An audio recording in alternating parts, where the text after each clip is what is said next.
The air in the great hall was thick with whispers. Hundreds of people stood together, their eyes all fixed on one spot. On the stage, under the bright, unforgiving lights, stood Dallas. He was just one boy, not very tall or very loud. But today, he was the center of everything. The rules said he was supposed to step down. The rules said his time was over. The announcer had called his name, signaling his turn was finished. He was expected to walk off the stage, head down, and let the next person take his place. That was how it had always been done, a system that never bent. But Dallas did not move.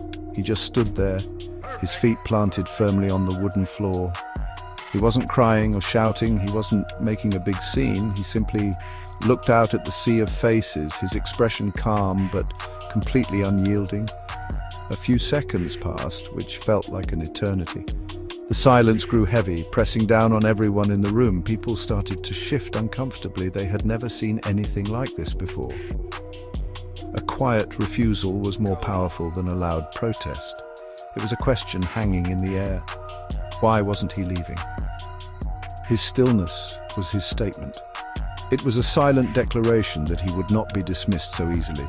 He had something important to say, something the rules didn't have a space for.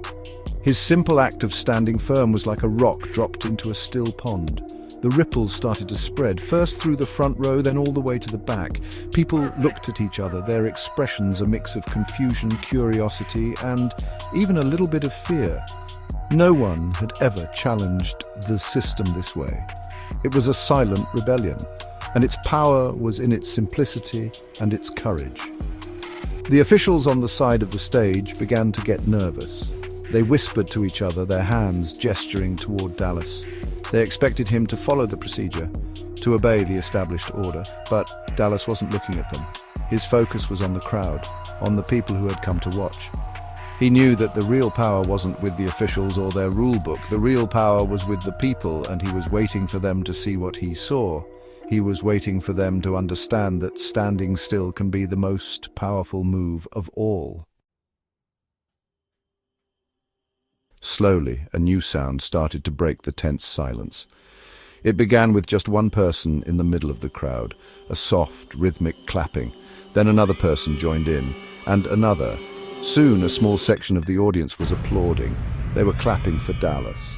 They saw his courage. They understood his silent protest. They were the ones who had also felt unheard, who had also wished the rules could be different. Their applause was a message of support. It was their way of saying, "We are with you. Don't give up." They saw a hero in his quiet determination, but not everyone felt the same way. On the other side of the hall, a different reaction was taking place. Some people started to shake their heads in disapproval. They crossed their arms and frowned. A few even began to turn their backs on the stage, a clear sign of rejection. They believed in the rules. They believed in order. To them, Dallas was not a hero. He was a troublemaker. He was disrupting the way things were supposed to be. They muttered to their neighbors, "He should just leave. He's making everyone uncomfortable. This is not how you do things." The hall was now split in two. On one side, there was a growing chorus of encouragement, a wave of hope for the boy on the stage. On the other side, there was a wall of disapproval, a cold front of tradition and resistance. The division was clear. You could almost draw a line down the middle of the room, separating the supporters from the critics. Dallas stood in the middle of it all, a symbol of the choice everyone had to make. Do you support the person who dares to challenge the old ways? Or do you defend the system that keeps things predictable? Dallas could hear both the clapping and the murmurs of discontent.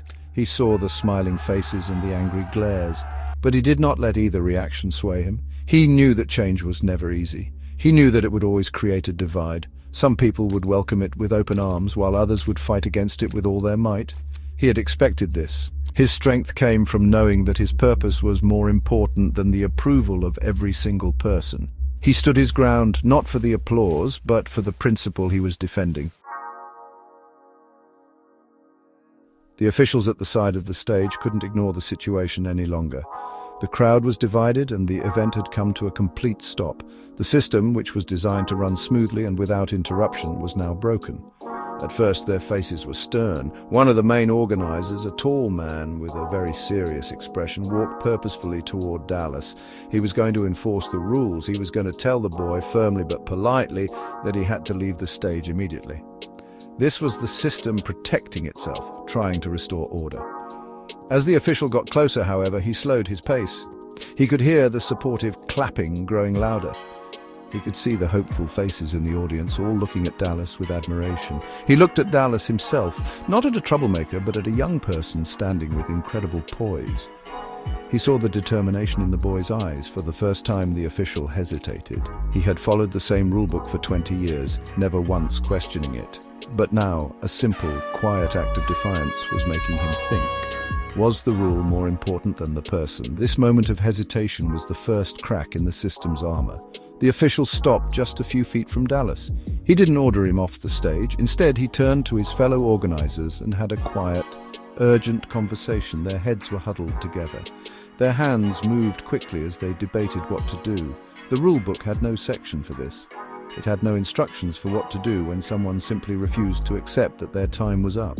Dallas's persistence had created a problem that the old way of thinking could not solve.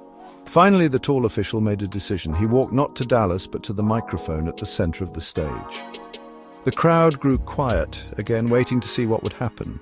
Would he command Dallas to leave? The official cleared his throat. "We will have a short pause," he announced, his voice uncertain. "Please remain in your seats." It wasn't a victory, not yet, but it wasn't a defeat either. It was a pause. It was an admission that the system did not know what to do, and in that pause there was a glimmer of hope. The machine had stopped. The pause gave everyone time to think. The officials were forced to consider something they never had before. Maybe the rules weren't perfect. Maybe the system needed to be more flexible.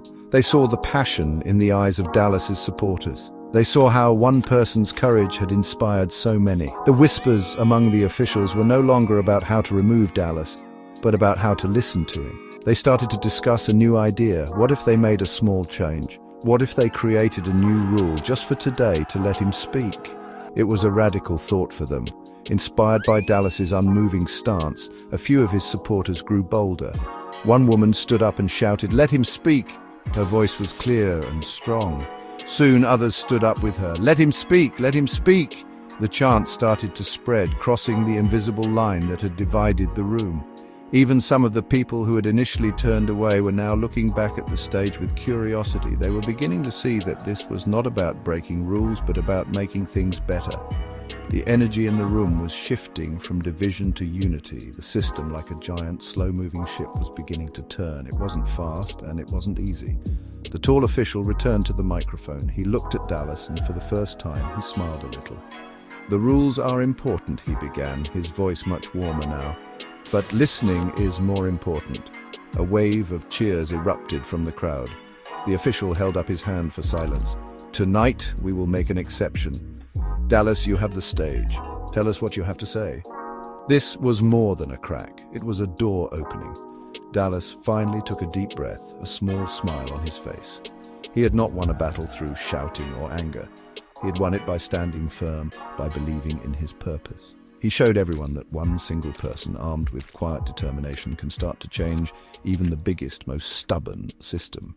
It might not happen overnight. It might start with just a pause, a small crack and a slow turn, but it proves that no system is immune to the power of one individual who simply refuses to quit. His stand became a story they would tell for years.